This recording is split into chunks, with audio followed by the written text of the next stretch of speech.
ابو موسیٰ رضی اللہ عنہ روایت کرتے ہیں نبی کریم صلی اللہ علیہ وسلم نے فرمایا اس شخص کی مثال جو اپنے رب کو یاد کرتا ہے اور جو اپنے رب کو یاد نہیں کرتا زندہ اور مردہ جیسے ہے. تو ذکر کو زندگی سے تشبیہ دی گئی ہے، یعنی جس طرح انسان زندگی کے ساتھ خوبصورت ہوتا ہے، یعنی اس کا ظاہر خوبصورت ہوتا ہے جب زندہ ہوتا ہے، جب مر جاتا ہے تو آپ دیکھیں میت کیسی لگتی ہے. تو اسی طرح ذکر کے ساتھ انسان کا باطن روشن ہوتا ہے اور خوبصورت ہوتا ہے. ذکر جو ہے یعنی اللہ کی یاد جو ہے اس کی کئی اقسام ہیں. قرآن، نماز، تسبیحات، علم کا سیکھنا سکھانا، یہ اس وقت ہم ذکر کی مجلس میں ہیں. پھر اسی طرح دوسروں کو امر بالمعروف کرنا، نہی عن المنکر کرنا. تو یہ جو ذکر ہے اس کی کسی بھی شکل میں یہ اللہ تعالیٰ کے نزدیک ہر چیز سے بہتر عمل ہے. نبی صلی اللہ علیہ وسلم نے فرمایا کیا میں تمہیں تمہارا بہترین عمل نہ بتاؤں جو تمہارے مالک کے نزدیک اچھا اور پاکیزہ ہے اور تمہارے درجات میں سب سے بلند ہے اور سونا چاندی کے خرچ کرنے سے بہتر ہے اور اللہ کی راہ میں جہاد کرتے ہوئے تمہارے کفار کی گردنیں مارنے اور ان کے تمہاری گردنیں مارنے سے بھی افضل ہے. صحابہ نے عرض کیا کیوں نہیں؟ آپ نے فرمایا اللہ تعالیٰ کا ذکر، چاہے آپ نماز میں کر رہے ہیں، نوافل میں کر رہے ہیں، تلاوت قرآن کے ذریعے کر رہے ہیں، تعلیم قرآن کے ذریعے کر رہے ہیں، تسبیحات کے ذریعے کر رہے ہیں، درود شریف پڑھ رہے ہیں، کسی بھی طرح کھڑے بیٹھے لیٹے چلتے پھرتے، فارمل وے میں، انفارمل وے میں، اونچے یعنی جہرن اور سرن، جس شکل میں بھی آپ اللہ کو یاد کرتے تو اس کی اتنی زیادہ فضیلت ہے، بہت افضل عمل ہے. اور اس کے برعکس کیا ہوتا ہے؟ اللہ تعالیٰ سے غافل ہو جانا، بھول جانا، اور وہ عموماً کب ہوتا ہے؟ جب ہم دنیا میں خوب محو ہو جاتے ہیں. اسی طرح رسول اللہ صلی اللہ علیہ وسلم نے فرمایا بہترین عمل یہ ہے کہ جب تم دنیا سے رخصت ہو تو تمہاری زبان اللہ کے ذکر سے تر ہو. اور یہ اسی وقت ہو سکتا ہے جب ہمیں ہر حالت میں ذکر کرنے کی عادت ہو. یعنی ذکر جو ہی چھوٹے تو ہمیں کبھی سی محسوس ہونے لگے کہ کچھ رہ گیا ہے، کچھ چھٹ گیا میرے ہاتھ سے، کچھ نکل گیا ہے، کچھ کمی سی ہے، وہ خلا، وہ خالی پن فوراً محسوس کر لیں. ہم ذکر کرنے والے سب سے آگے آگے ہوں گے. رسول اللہ صلی اللہ علیہ وسلم نے فرمایا مفردون سبقت لے گئے. صحابہ نے پوچھا اللہ کے رسول مفردون کون ہے؟ آپ نے فرمایا اللہ کا بہت ذکر کرنے والے مرد اور ذکر کرنے والی عورتیں. ذکر کی حالت میں مسلسل اللہ تعالیٰ کا ساتھ ملتا ہے، اللہ کا قرب نصیب ہوتا ہے. اللہ تعالیٰ فرماتے ہیں میں اپنے بندے کے ساتھ ہوں جب تک وہ مجھے یاد کرتا ہے اور میری یاد میں اپنے دونوں ہونٹ ہلاتا ہے. پھر شیطانی حملوں سے بچاؤ کا مضبوط قلعہ ہے. یحییٰ علیہ السلام نے بنی اسرائیل کو خطاب کیا اور اس میں ایک بات یہ کہی کہ بندہ جب تک اللہ کے ذکر میں مصروف رہتا ہے تو شیطان کے حملوں سے محفوظ ایک مضبوط قلعے میں ہوتا ہے، یعنی دشمن سے بچا ہوا ہوتا ہے. پھر جنت کے باغیچے ہیں ذکر کی مجلسیں، جیسے یہ مجلس ہے. رسول اللہ صلی اللہ علیہ وسلم نے فرمایا جب تم لوگ جنت کے باغوں کے پاس سے گزرو تو کچھ کھا پی لیا کرو. صحابہ نے پوچھا جنت کے باغوں سے کیا مراد ہے؟ آپ نے فرمایا مجالس ذکر، ذکر کی مجلسیں. قیامت کے دن سب سے زیادہ قابل رشک لوگ کون ہوں گے؟ جن کے چہروں کی سفیدی دیکھنے والوں کو ڈھانپ لے گی. وہ انبیاء و شہداء نہیں ہوں گے لیکن ان کے اللہ کے قریب ہونے کی وجہ سے انبیاء و شہداء ان پہ رشک کریں گے. عرض کیا کہ اللہ کے رسول یہ کون لوگ ہوں گے جن پہ انبیاء و شہداء رشک کریں گے؟ فرمایا یہ مختلف قبیلوں کا مجموعہ ہے، مختلف قبیلوں، مختلف بیک گراؤنڈ سے آئے ہوئے لوگ ہیں جو اللہ کے ذکر پہ جمع ہوتے ہیں اور عمدہ کلام کو اس طرح چن چن کر لیتے ہیں جیسے کھجور کھانے والا عمدہ کھجوریں چن چن کے لیتا ہے. تو مجھے اس حدیث کو پڑھتے ہوئے آپ لوگوں کا خیال آتا ہے کہ علم کی مجلس میں سے جو اہم نکتے ہیں وہ آپ اپنے پاس محفوظ کرتے جاتے ہیں. کچھ باتیں دل میں یاد ہیں اور کچھ قلم سے یعنی نوٹ بک میں نوٹ کرتے جا رہے ہیں. تو ایسی مجلسیں جو ہیں وہ انسان کے لیے ایک بہت بڑی نعمت ہے. پھر ذکر نہ کرنا باعث حسرت ہے. یاد رکھیے جب میں ذکر کا لفظ بولتی ہوں نا تو ذکر کی ساری اقسام ذہن میں لایا کریں، کیونکہ ہمارے ہاں ذکر صرف اللہ ہو کرنے کا نام بن گیا ہے. ذکر کی مجلس کیا ہے؟ جس میں سارے لوگ بیٹھ کے اندھیرا کر دیں اور پھر وہ اس انداز میں ذکر کریں کہ سارے ایک نعرے کی شکل میں اور مل کے کوئی آوازیں بلند کریں. صحابہ سے ایسے کوئی طریقے منقول نہیں ہیں. وہاں صحابہ کرام نبی صلی اللہ علیہ وسلم کی مجالس میں جو بیٹھ کے علم حاصل کرتے تھے اس کو بھی ذکر کی مجلس سمجھتے تھے اور ویسے بھی اکٹھے بیٹھ کر اللہ کو یاد کرتے تھے. جیسے مسجد نبی میں ایک دفعہ آپ تشریف لے گئے، 2 جماعتیں تھی، کچھ علم سیکھ سکھا رہے تھے اور کچھ بیٹھ کے ویسے ہی تسبیحات پڑھ رہے تھے اپنی اپنی. تو آپ علم والوں کے پاس گئے تو یہ بھی ذکر کی مجلس ہوتی ہے، یعنی علم کا سیکھنا سکھانا، اور بیٹھ کے تسبیح پڑھتے رہنا، ذکر کرتے رہنا، جیسے آپ حرم میں بیٹھ کے کرتے ہیں، کسی مسجد میں بیٹھے ہوتے ہیں، اس کے لیے ضروری نہیں ہوتا کہ کوئی تسبیحات کرنے کے لیے باقاعدہ لوگوں کو دعوت دے کر کوئی ایسے حلقے اکٹھے کیے جائیں۔ ذکر نہ کرنا باعث حسرت ہے۔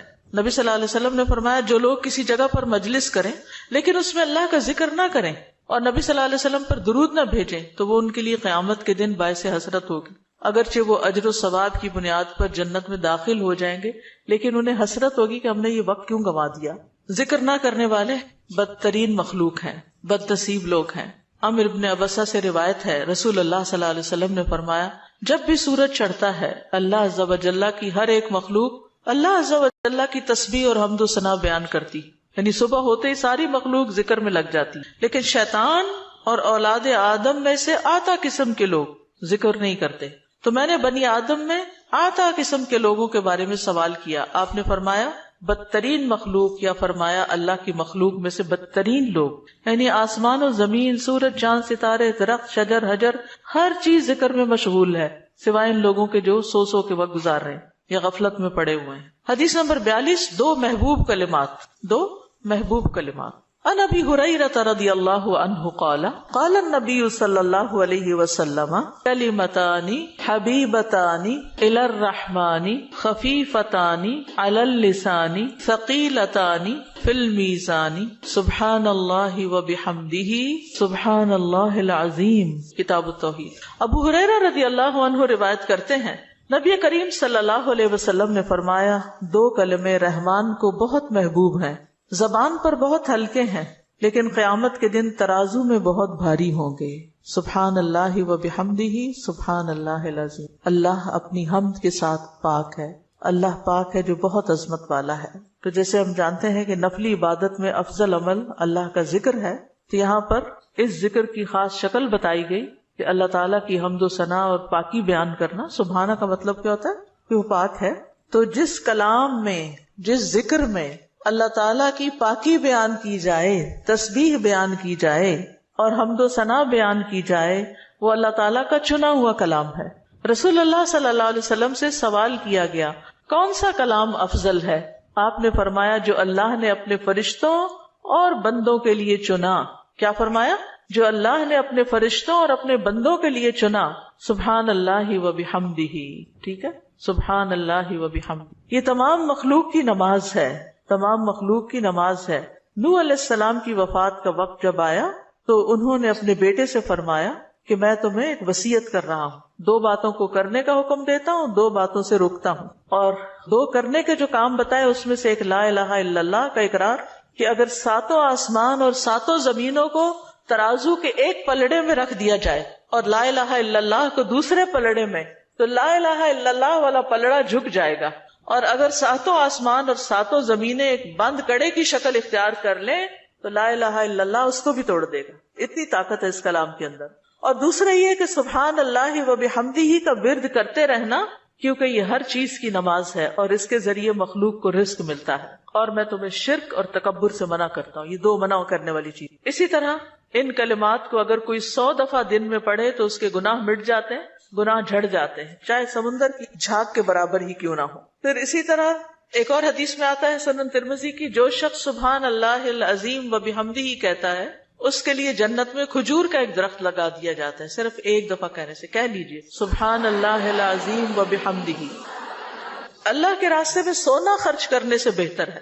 رسول اللہ صلی اللہ علیہ وسلم نے فرمایا جو رات سے خوف کھائے، اکیلا ہونے کی وجہ سے یا ویسے اس کو اندھیرے کا فوبیا ہو، کہ جو رات سے خوف کھائے کہ وہ اس کو پریشان کرے گی، یا مال خرچ کرنے سے بخل کرے کہ دینے کو دل نہ چاہے، یا دشمن سے مقابلہ کرنے سے ڈرے، تو وہ اس قول کی کثرت کر دے سبحان اللہ و بحمدہ، سبحان اللہ و بحمدہ، کیونکہ یہ اللہ کے نزدیک سونے کا پہاڑ اللہ کے راستے میں خرچ کرنے سے زیادہ محبوب ہے۔ ہم میں سے کس کی وسعت ہے کہ سونے کا پہاڑ اللہ کے راستے میں خرچ کرے؟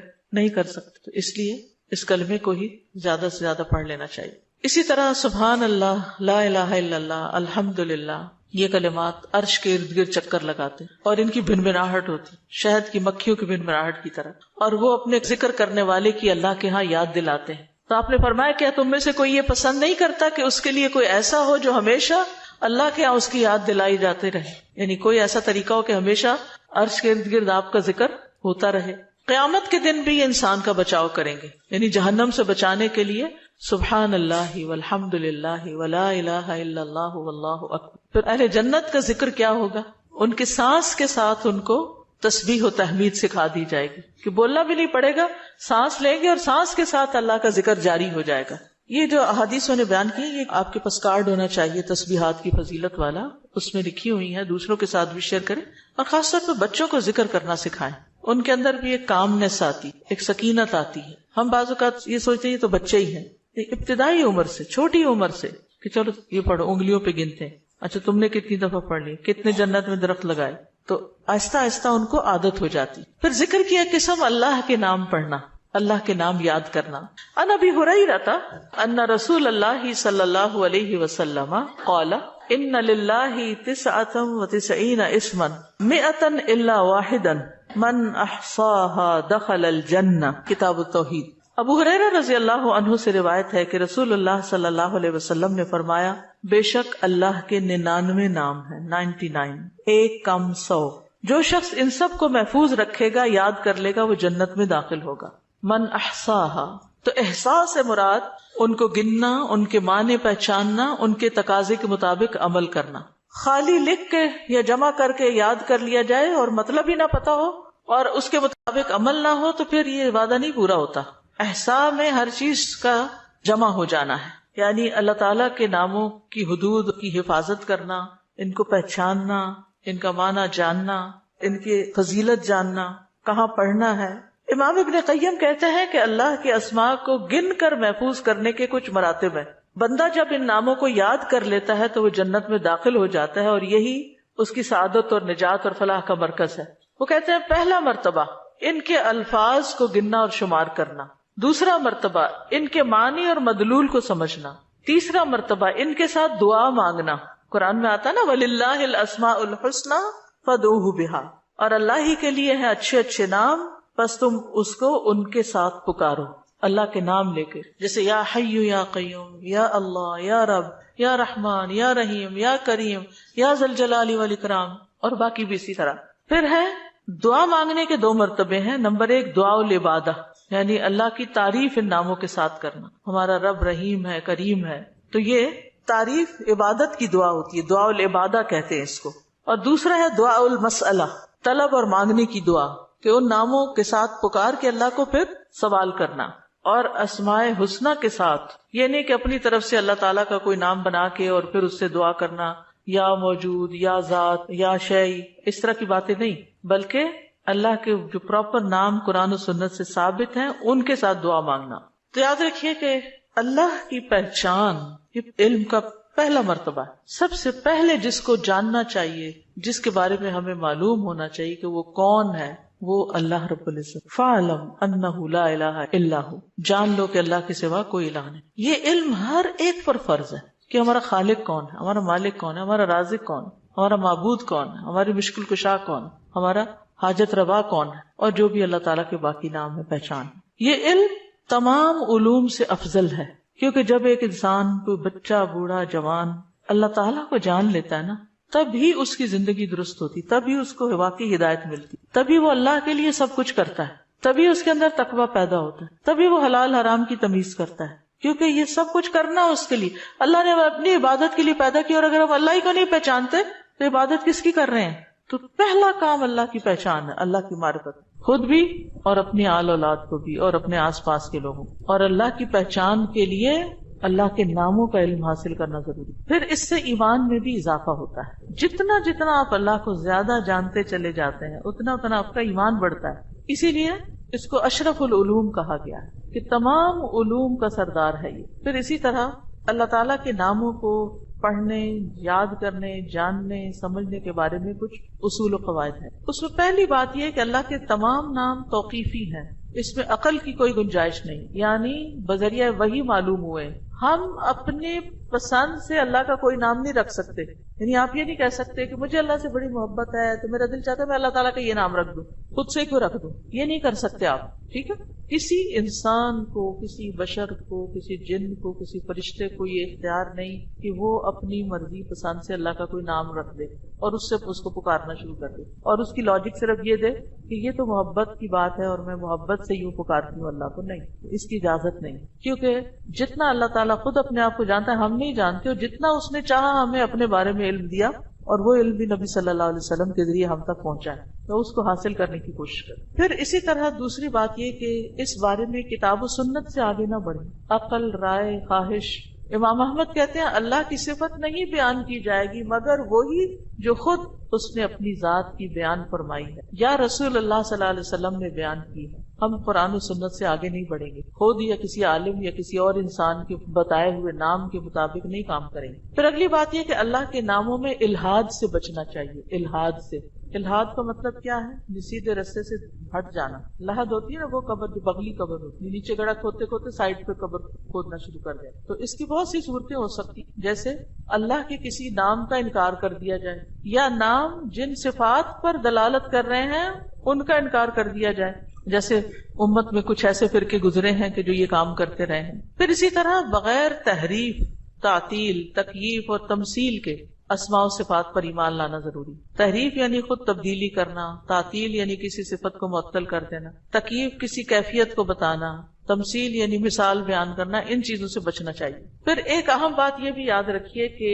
99 تو ہمیں بتایا گیا کہ اتنے تو کم از کم یاد کر لو، لیکن یہ یاد رکھیے اللہ کے صرف 99 نیم نہیں ہیں، وہ اس سے زیادہ ہیں، اس لیے بعض کتابوں میں آپ کو زیادہ بھی ملیں گے، لیکن یہاں مراد کیا ہے کہ یعنی اتنے تو زبانی یاد کر سکتا انسان یا آسانی سے ہر ایک کو معلوم ہو ہی سکتے ہیں، کیونکہ حدیث میں آتا ہے اسألک بکل اسم هو لک سمیت به نفسک وانزلته فی کتابک او علمته احدا من خلقک او استأثرت به فی علم الغیب عندک۔ اے اللہ میں تجھ سے تیرے ہر نام کے واسطے سے دعا کرتا ہوں، وہ نام جو تو نے اپنی ذات کے لیے رکھے، یا جو نام تو نے اپنی کتاب میں اتارے، یا وہ جو اپنی مخلوقات میں سے کسی کو سکھا دیے، یا وہ نام جو تو نے اب تک اپنے خزانہ غیب میں محفوظ رکھے۔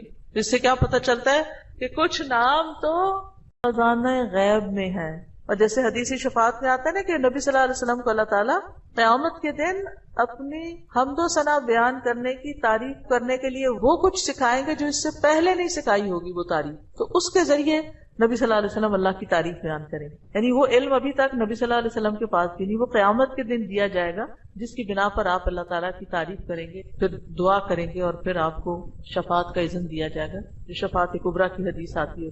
الہدیٰ نے اللہ تعالیٰ کے ناموں کا ایک کارڈ ریوائز کر کے چھاپا تھا، جس میں قرآن اور سنت کی دلیل سے وہ نام دیے گئے ہیں، اور باقی جو تاج کمپنی کے چھپے ہوئے نام، ان میں کچھ نام ایسے ہیں جو اللہ کے نام نہیں ہیں، وہ اللہ تعالیٰ کے افعال ہیں جن سے لوگوں نے خود نام بنا لیے، جیسے المذل اللہ کا نام نہیں ہے، یہ اللہ کا نام نہیں ہے، لیکن ذلت دینے والا اللہ ہے، تو ذل من تشاء، تو اس سے لوگوں نے نام اسم فائل کر کے تو مذل بنا لیا، تو یہ نام نکال دینے چاہیے، ٹھیک ہے، کیونکہ یہ قرآن و سنت سے نہیں ملتے۔ تو کچھ اللہ تعالیٰ کے نام ہیں، صفات ہیں، اور کچھ افعال بھی ہیں کہ اللہ تعالیٰ کیا کیا کرتا ہے، تو قرآن سے ہمیں وہ بھی پتہ چلتا ہے کہ اللہ تعالیٰ کیا کرتا ہے، اسے زندگی دیتا ہے، موت دیتا ہے، رزق دیتا ہے، وغیرہ وغیرہ۔ حدیث نمبر 44، پورے یقین کے ساتھ دعا کرنا، دعا بھی ذکری کی ایک قسم ہے۔ ان انس قال قال رسول اللہ صلی اللہ علیہ وسلم اذا دعوتم اللہ فاعزموا فی الدعاء ولا یقولن احدکم ان شئت فاعتنی فان اللہ لا مستکرہ لہ۔ انس رضی اللہ عنہ روایت کرتے ہیں کہ رسول اللہ صلی اللہ علیہ وسلم نے فرمایا، جب تم اللہ کو پکارو تو پکارنے میں عزم رکھو، یعنی اچھی طرح پکارو، اور تم میں سے ہرگز کوئی یوں نہ کہے کہ اگر تو مجھے چاہے تو عطا کر دے، چاہے تو نہ کرے، یعنی لکھا ہوا نہیں یہاں، لیکن مطلب یہی بنتا ہے، کیونکہ اللہ کو کوئی بھی مجبور نہیں کر سکتا، ٹھیک ہے۔ تو یہاں دعا مانگنے کا ادب سکھایا گیا ہے کہ دعا پورے یقین کے ساتھ مانگنی چاہیے، یا اللہ تو دے سکتا ہے، تو مجھے عطا کر، یہ نہ کہے تو چاہے تو عطا کر، وہ تو دینے پہ قادر ہے، اس سے پورے یقین اور عزم کے ساتھ دعا کرے۔ اسی طرح دعا مانگنے کے کچھ اور آداب بھی ہیں، مسئلہ یہ کہ غافل دل سے دعا نہ کرے، کیونکہ اللہ تعالیٰ بے پرواہ دل کی دعا قبول نہیں کرتا۔ پھر یقین سے دعا کریں کہ قبولیت کا یقین ہو کہ نہیں اللہ تعالیٰ سنتا ہے، یہ نہیں پتہ نہیں سنے گا کہ نہیں، بہت مانگی ہے ابھی تک تو ہماری بات نہیں مانی گئی، پتہ نہیں آگے کیا ہوگا، میری تو سنتا ہی نہیں، نعوذ باللہ ایسی باتیں نہیں کرنی چاہیے۔ آپ کہ اللہ آپ کے تو بس میں ہے سب کچھ، آپ تو سب کچھ کر سکتے ہیں۔ پھر اسی طرح بغیر ہچکچاہٹ کے رب سے دعا کرنی چاہیے، کس سے؟ بغیر ہچکچاہٹ کے، پورے یقین سے۔ نبی صلی اللہ علیہ وسلم نے فرمایا جب تم میں سے کوئی آدمی اللہ کے سامنے اپنی خواہش کا اظہار کرے تو وہ زیادہ سے زیادہ مانگے، کیونکہ وہ اپنے رب سے مانگ رہا ہوتا ہے عز و جل سے، وہ سب کچھ کر سکتا ہے۔ پھر خشوع و خضوع اور عاجزی سے مانگے، ادعوا ربکم تضرعا وخفیا انہ لا يحب المعتدین۔ پھر گریہ و زاری، رو دھو کے مانگے۔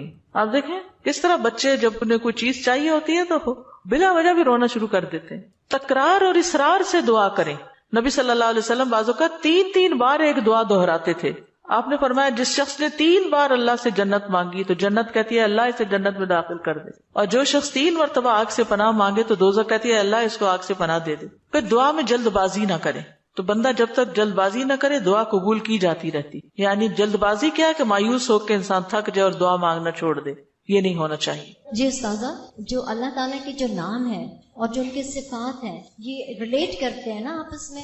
اس کی ساری صفات اس کے ناموں میں، یعنی ناموں میں ہی اس کی صفات، یعنی ذکر کی ایک قسم جو ہے نا غور و فکر بھی ہے کائنات میں، اور اس کے ذریعے اللہ کو یاد کرنا۔ کیونکہ جتنی تقصیر ہم کرتے ہیں کمی کوتاہی دعا میں، وہ اسی وجہ سے کرتے ہیں کہ ہمیں اللہ کی پہچان نہیں ہوتی۔ آپ دیکھیے جب ہمیں لوگوں کی پہچان ہوتی ہے نا کہ کون کتنا سخی ہے، تو ہمیں اس سے اسی کے مطابق توقع ہوتی۔ امی سے عیدی اتنی ملے گی اور ابا سے اتنی ملے گی، کیونکہ ہم دونوں کا مزاج پہچانتے ہیں کہ کون کتنا دیتا ہے۔ اسی طرح خالہ، مامی، دادی سب کا پتہ ہوتا ہے کہ کون کیا کرتا ہے۔ تو اگر انسانوں کا تھوڑا بہت ہمیں پتا ہوتا ہے اور اس کے مطابق ہی ہماری ایکسپیکٹیشن ہوتی ہے، تو جس کو اللہ کا پتا چل جائے کہ وہ کیا عظیم ہستی ہے، پھر اس کی دعا کی ایکسپیکٹیشن کتنی بڑی ہوگی کہ وہ کیا کچھ نہیں دے سکتا اور کیا کچھ اس سے مانگنا چاہیے، وہ تو کبھی مایوس ہی نہیں ہو سکتا انسان۔ اساتذہ السلام علیکم، یہ جو ہم لوگ الہدا میں بھی پڑھاتے ہیں نسلوں کا یوم، اس کے اندر بھی یوم عزو آتا ہے، تو کیا کوئی نیا ورژن ہے جس؟ بالکل نیا ورژن بھی ہے، کارڈز لے لیجئے، اور نئے ورژن کی ریکارڈنگ بھی ہم نے کروا لی ہوئی ہے۔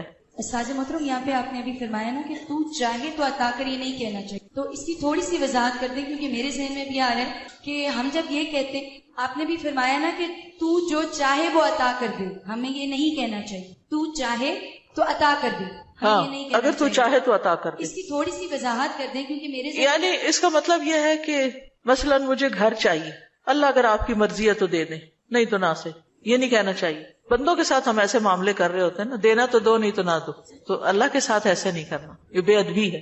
استاذہ، یہ جو آپ نے کہا کہ جس کا آخری کلام لا الہ الا اللہ ہوگا تو وہ جنت میں جائے گا، جیسے ہماری آنٹی حالت نیزہ سے 2 دن پہلے ہم نے ان کو پڑھایا، انہوں نے ورد کیا، اس کے بعد وہ کومے میں چلے گئی، تو ان کے لیے ہم یہ امید رکھ سکتے ہیں کہ ان کا آخری کلام یہی ہے لا الہ الا اللہ؟ یعنی آخری بات جو کی وہ لا الہ الا اللہ تھی، چاہے اس کے بعد 1 دن بعد فوت ہوئے یا 2 دن بعد۔ اور ایک اور بات، بعض اوقات قومے میں ہوتے ہوئے بھی سن رہے ہو، اور کئی لوگوں کا یہ پتہ چلتا ہے کہ وہ آہستہ آہستہ زبان بھی ہلا رہے ہو، اور کئی لوگوں کا یہ بھی میں نے سنا ہے، مطلب لوگوں کے ڈیتھ کے جو حالات واقعات سنتے ہیں کہ بے ہوشی تاری رہی اور فوت ہونے سے تھوڑی دیر پہلے آنکھیں بھی کھولی اور منہ بھی ہلایا اور پھر دوبارہ چلے گئے۔ تو یہ اللہ کی دی ہوئی توفیق ہے، ہمیں توفیق مانگنی چاہیے کہ اللہ ہمارا آخری کلام لا الہ الا اللہ۔ آپ نے بھی ذکر کیا ہے، ذکر کا فضیلت بیان کی ہے، تو مجھے یہ بات سمجھ آئی ہے کہ جب ہم لوگ دن رات میں ذکر کرتی ہیں، ہماری زبان تر رہتی ہے ذکر سے، جوارے اس چیز کی گواہی دیتے ہیں، تو وہ جو ہے آپ کا جو اندر احساس ہے وہ یہ ہوتا ہے کہ ہمارا ٹائم ویسٹ نہ ہو، ٹھیک ہے، اور ہم لوگ جو ہے نا فضولیات سے وہ اجتناب کرتے ہیں اس چیز کو کہ ہم نے ذکر کرنا ہے، اپنی نیکیوں کو اضافہ کرنا ہے، خیر و برکتیں مانگنی ہے۔ کیا یہ چیز جو ہے ہمارے خشوع و خضوع میں اضافہ کر سکتی ہے؟ ذکر کے تو بہت سی برکات ہیں، اور اس میں سے یہ بھی ہے، 2 چیزیں جو ہے نا ذکر میں بڑا فائدہ دیتی ہے۔ ایک ہے کہ ٹارگٹ ڈیلی سیٹ کرے، جیسے 100 دفعہ یہ سبحان اللہ و بحمدہ کہا گیا، یہ منیمم بیئر منیمم ہے کہ آپ یہ 100 دفعہ سورج نکلنے سے پہلے اور سورج غروب ہونے سے پہلے پڑھ لیں عصر کے بعد۔ پھر اسی طرح یہ ہے کہ نبی صلی اللہ علیہ وسلم دن میں 70 سے 100 بار استغفار کرتے، ٹارگٹ سیٹ کر لیں کہ میں نے لازمی یہ تو کرنا ہی کرنا ہے، اتنا تو کرنا ہے، زیادہ ہو جائے تو بہت ہی اچھا، کیونکہ حدیث میں آتا ہے نا طوبی لمن وجد الاستغفار فی صحیفتہ، کہ خوشخبری ہے اس کے لیے جو اپنے اعمال نامے میں استغفار کی کثرت پائے۔ پھر آپ دیکھیے درود شریف ہے، اگر کوئی اپنی ساری دعا کو درود شریف ہی بنا لے تو اس کے لیے ہر چیز کافی ہو جاتی، کم از کم ایک تسبیح درود شریف کی، اور اگر وہ نہیں نصیب تو صبح 10 دفعہ، شام 10 دفعہ، دن کا آغاز اختتام تو لازمی درود شریف کے ساتھ ہو۔ پھر اسی طرح لا حول ولا قوت الا باللہ ہے، جنت کے خزانوں میں سے اگر ہمیں دنیا کا کوئی خزانہ بتایا جائے تو ہم لوٹنے چلے جائیں اس کو، یہ تو جنت کا خزانہ ہے، وہ اکٹھا کرنے کے لیے اس کی تسبیح کر لیں، لا الہ الا انت سبحانک انی کنت من الظالمین، کم از کم 100 دفعہ پڑھ لیں، 100 دفعہ نہیں 10 دفعہ ہی رکھ لیں، لیکن ڈیلی پڑھیں. پھر اسی طرح سبحان اللہ والحمد للہ ولا الہ الا اللہ واللہ اکبر، اس کی بے پناہ فضیلت اور اس کی بے شمار فضائل ہیں اگر اس کی ایک تسبیح آپ کر سکیں. اب یہ ہے کہ اتنا کچھ اوور ویلمنگ ہو جاتا ہے، یہ بھی کر لو، یہ بھی کر لو، یہ بھی کر لو. کچھ چیزیں صبح کے وقت کے لیے رکھ لیں، کوئی دوپہر کے لیے رکھ لیں، کوئی شام کے لیے رکھ لیں، کوئی کہیں اگر آپ آتے جاتے ہیں اس کے لیے رکھ لیں، کوئی کسی کام کے ساتھ باندھ لیں. اگر آپ نے ٹارگٹ سیٹ کر لیا نا کہ یہ تو کرنا ہی کرنا ہے تو انشاءاللہ کر بھی لے گی. اگر کسی وجہ سے کوئی آگے پیچھے ہو بھی گیا تو رات کو سونے سے پہلے کر لیں. اگر ایک دن کچھ کمی بیشی ہوگی اگلے دن پورا کر. اپنے اوپر پابندی آپ نے خود لگانی کہ یہ تو میں نے کرنا ہے. ٹھیک ہے. دوسری چیز یہ ہے کہ اگر نہ کریں تو پھر اس پر اپنے آپ کو پنش بھی کریں، اس کے عوض کچھ صدقہ کریں، کیونکہ اپنی عادتوں کی اصلاح خود ہی کرنی. روزہ رکھیں، یعنی کمپنسیٹ کریں اپنے آپ کو، کیونکہ انسان کے جسم کے ہر جوڑ پہ روز صدقہ واجب ہوتا ہے. یہ تسبیحات جو ہیں وہ جوڑوں کا صدقہ بھی ہیں. ٹھیک ہے. تو اوقات مقرر کریں، اپنے لیے خود مقرر کریں، خاص طور پر جو مسنون تعداد آئی ہے اس کی پابندی کریں. اور باقی یہ تو ویسے کی تسبیحات ہیں نا، لیکن جو صبح شام کے اذکار ہیں ان کی پابندی کریں. رات کو سوتے وقت کے اذکار کی پابندی، گھر سے نکلتے آتے جاتے اٹھتے بیٹھتے سارے دن کے جو مسنون اذکار ہیں. دعا کیجئے کتاب کس کس کے پاس ہے؟ الحمدللہ سب کے پاس ہے. اس میں زندگی کے مختلف مواقع پر جو دعائیں کی جاتی، دعا جو وہ بذات خود ایک ذکر کی قسم. ٹھیک. فَإِذَا قَالَ سُبْحَانَكَ اللَّهُمَّ وَبِحَمْدِكَ وَأَثْنَى عَلَى اللَّهِ تَعَالَى بِمَا هُوَ أَهْلُهُ فَقَدْ خَرَجَ عَنِ الْغَفْلَةِ الَّتِي هِيَ حِجَابٌ أَيْضًا بَيْنَهُ وَبَيْنَ اللَّهِ تَعَالَى وَأَتَى بِالتَّحِيَّةِ وَالثَّنَاءِ الَّذِي يُخَاطَبُ بِهِ الْمَلِكُ عِنْدَ الدُّخُولِ عَلَيْهِ تَعْظِيمًا لَهُ وَتَمْجِيدًا وَمُقَدِّمَةً بَيْنَ يَدَيْ حَاجَتِهِ. فكان في هذا الثناء من أدب العبودية وتعظيم المعبود ما يستجلب به إقباله عليه ورضاه عنه وإسعافه بحوائجه. دعائے استفتاح. پھر جب وہ سبحانک اللہم و بحمدک یعنی پاک ہے تو اے اللہ اور سب تعریف تیرے ہی لیے ہے کہتا ہے اور اللہ تعالیٰ کی ثنا بیان کرتا ہے جو اس کی شان کے لائق ہے، تو وہ اس غفلت سے بھی باہر نکل آتا ہے جو اس کے اور اللہ تعالیٰ کے درمیان رکاوٹ تھی. وہ اس کی تعظیم اور بزرگی بیان کرنے کے لیے اپنی ضرورت سے پہلے بطور تمہید ایسا تحیہ اور تعریف بجا لائے گا جس طرح بادشاہ کے پاس داخل ہوتے وقت مخاطب کیا جاتا ہے. چنانچہ یہ تعریف بجا لانا عبودیت کے آداب میں سے ہے اور معبود کی تعظیم ہے جس کے ذریعے وہ معبود کو اپنی طرف متوجہ کر لے گا اور اس کی رضا پا لے گا اور اپنی حاجات میں اس کی مدد حاصل کر لے گا. تو یہاں یہ بتاتے ہیں کہ دعا استفتاح پڑھنے کا مقصد کیا ہے، کیوں پڑھی جاتی، اس کا کیا فائدہ ہے، اس سے کیا حاصل ہوتا ہے، اس کا کیا نتیجہ نکلتا ہے. یعنی نماز کا کوئی بھی سٹیپ جو ہے وہ بے مقصد نہیں ہے، بے معنی نہیں ہے. ایسے ہی کچھ چیزوں کو اکٹھا کر کے نماز نہیں بنا دی گئی، بلکہ اس کے پیچھے ایک حکمت ہے. فَإِذَا قَالَ سُبْحَانَكَ اللَّهُمَّ وَبِحَمْدِكَ پھر جب وہ کہتا ہے سبحانک پاک ہے تو، اللہم اے اللہ، وَبِحَمْدِكَ اور ساتھ تیری تعریف کے یا سب تعریف تیرے لیے ہے، وَأَثْنَى عَلَى اللَّهِ تَعَالَى اور وہ ثنا بیان کرتا ہے اللہ سبحانہ تعالیٰ کی، بما ہوا اہلہ جس کا وہ اہل ہے، فقد خرج عن الغفلة تو تحقیق وہ غفلت سے نکل آتا ہے، التي ہی حجاب ایضا بینہ وبین اللہ تعالی وہ غفلت جو حجاب ہے، ایک پردہ ہے، ایضا بھی یعنی وہ بھی ایک پردہ ہے اس بندے کے درمیان اور اللہ تعالی کے درمیان. یعنی تعریف شروع کرتے ہی انسان غفلت سے باہر آ جاتا ہے. وہ عطا بالتحیۃ والثناء اور وہ پیش کرتا ہے تحیہ سلام اور ثنا تعریف، الذی وہ جو یخاطب بہ الملک جس سے بادشاہ کو خطاب کیا جاتا ہے. یعنی کسی دنیاوی بادشاہ کے پاس بھی انسان جب حاضر ہوتا ہے اس کے دربار میں تو سب سے پہلے اس کی تعریف کرتا ہے. عند الدخول علیہ اس کے پاس داخل ہونے کے وقت، تعظیما لہ و تمجیدا اس کی تعظیم کرتے ہوئے اور اس کی بزرگی بیان کرتے ہوئے، وہ مقدمتا بین یدی حاجتہ اور اپنی حاجت پیش کرنے سے پہلے تمہید کے طور پر، مقدمہ تمہید یعنی مقدمے کے طور پر. فکان فی ھذا الثناء تو یہ تعریف جو ہے اس میں من ادب العبودیۃ یہ عبودیت کے آداب یا مینرز میں سے ہے، وتعظیم المعبود اور معبود کی تعظیم ہے، یعنی یہ اللہ سبحانہ تعالیٰ کی تعظیم کے لیے ہم ثنا پڑھتے ہیں شروع میں. سبحانک اللہم و بحمدک و تبارک اسمک وغیرہ. ما یستجلب بہ اقبالہ علیہ، جس کے ذریعے وہ کھینچ لاتا ہے یا متوجہ کر لیتا ہے اللہ سبحانہ تعالیٰ کی توجہ اپنی طرف. اقبالہ علیہ، اس کی توجہ اپنی طرف. ورضاہ عنہ، اور اس کی رضا. واسعافہ بحوائجہ، اور اس کی مدد کرنا. اسعاف آپ نے دیکھا ہوگا فرسٹ ایڈ کی جو ایمبولینسز ہوتی ہیں ان کے اوپر لکھا ہوتا ہے، یعنی فوری مدد طلب کرنا. بحوائجہ، اپنی حاجات میں. تو یہ تعریف انسان کے لیے بہت فائدہ مند ثابت ہوتی ہے. کیا کیا فائدے اس میں بتائے گئے ہیں؟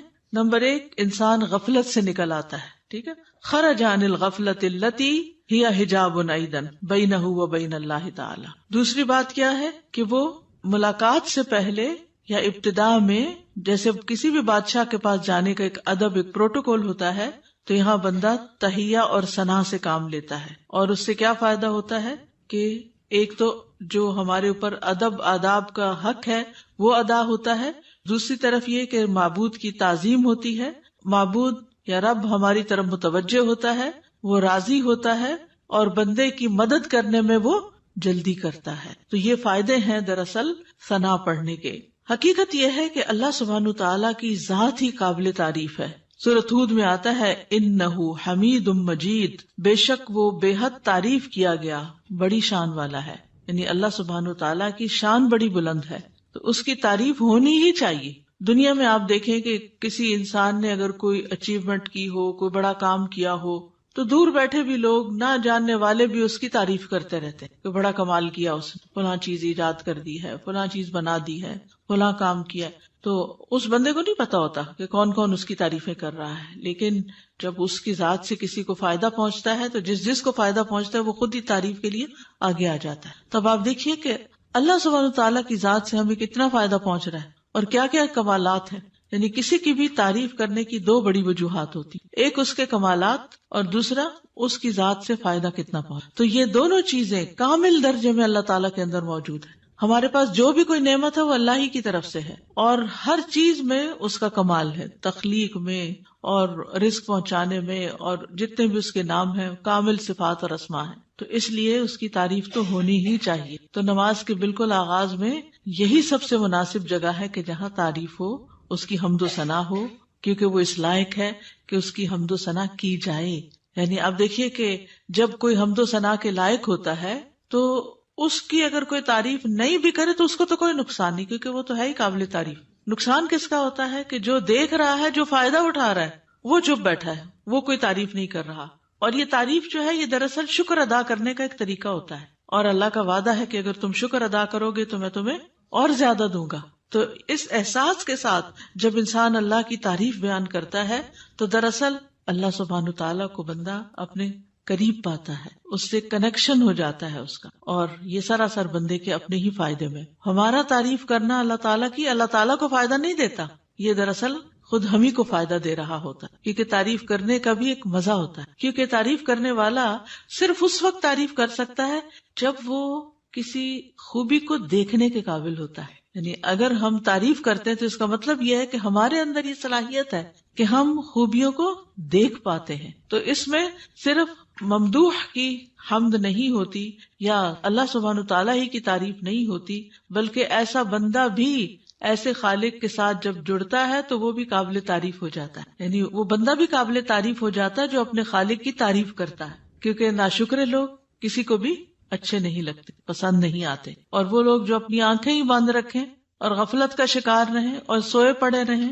اور اللہ کی نعمتوں کو دیکھ ہی نہ سکیں یا اس سے ناراض رہیں، ایسے لوگ دراصل اپنا ہی نقصان کرتے ہیں. ایک حدیث سے ہمیں پتہ چلتا ہے کہ بندے اگر اللہ تعالیٰ کو دیکھ لے تو اور بھی زیادہ اس کی تعریف کرے. ابھی تو بن دیکھے کرتے ہیں نا، اس کی نشانیاں دیکھ دیکھ کے.